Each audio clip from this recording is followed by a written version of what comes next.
ડભોઈ તાલુકાના ચાંદોદ તેમજ આસપાસના ગામોના પૂર પીડિત જરૂરિયાતમંદ પરિવારોને દિવાળીના તહેવારને અનુલક્ષીને રાશન કીટનું વિતરણ કરાયું।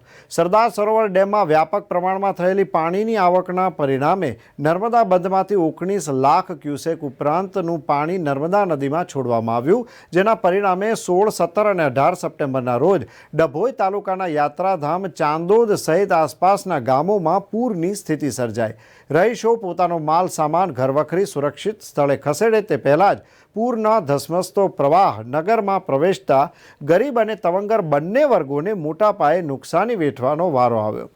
પૂરના પ્રકોપનો હજુ પણ સામનો કરી રહેલા ગરીબ પરિવારોને દિવાળીના તહેવારે મદદરૂપ થઈ શકાય તેવા શુભ આશયથી લાયન્સ ક્લબ ડભોઈ દ્વારા લાયન્સ ક્લબ ઇન્ટરનેશનલ ફાઉન્ડેશનની મદદથી ચાંદોદ તેમજ આસપાસના વિસ્તારના જરૂરિયાતમંદ પરિવારોને સુવ્યવસ્થિત રાશન કીટનું મલ્હારરાવ ઘાટ સ્થિત પુરોહિત હોલ ખાતેથી વિતરણ કરવામાં આવ્યું। આ પ્રસંગે લાયન્સ ઇન્ટરનેશનલના ડિસ્ટ્રિક્ટ ગવર્નર વિજય ઉમટ, ડભોઈ લાયન્સ ક્લબના પ્રમુખ કલ્પેશ પટેલ, આ ઉપરાંત સ્થાનિક બ્રાહ્મણ અગ્રણીઓ સતીશભાઈ પુરોહિત વિશેષ રૂપે ઉપસ્થિત રહ્યા હતા।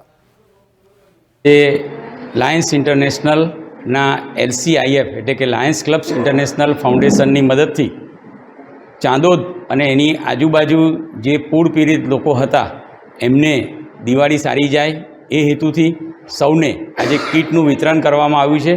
ટોટલ 1200થી 1500 જેટલી ફૂડ ગ્રેન કિટ્સનું છેલ્લા 2 દિવસમાં સૌ જરૂરિયાતમંદોને આપણે પહોંચાડી છે। આજે આ ભગીરથ કાર્યમાં આપણી સાથે લાયન્સ ક્લબ ડભોઈના બંકિમભાઈ પુરોહિત તથા બંને region chairman Himanshubhai Rashmiben, zone chairman Anjanaben, zone chairman Swatiben તથા ડભોઈના પ્રમુખ અને ખાસ આપણા ચાંદોદના મહારાજ સૌ મિત્રો ઉપસ્થિત રહ્યા છે અને સૌ લોકોને આજે અનાજની કીટ જેનું અંદાજે વજન 15 જેટલું કિલો છે, જેમાં ખાંડ, તેલ, ઘી, ગોળ જે જીવન જરૂરિયાતની વસ્તુઓ છે તે બધી પૂરી પાડવામાં આવી છે અને આમાં LCIFએ ખૂબ મોટો અમને સાથ સહકાર આપ્યો છે। તે બદલ LCIFનો, સૌ લાયન મિત્રોનો અને આ પ્રજાજનોનો અમે ઋણ સ્વીકાર કરીએ છીએ અને આવનારા સમયમાં સાથે મળી અને સેવાના સુંદર કાર્યો કરીશું તેવી અભ્યર્થના સાથે સૌનો આભાર। જય હિન્દ, જય લાયનવાદ। Lion Vijaysinh Umat, district governor, district 3232 F1, lions international.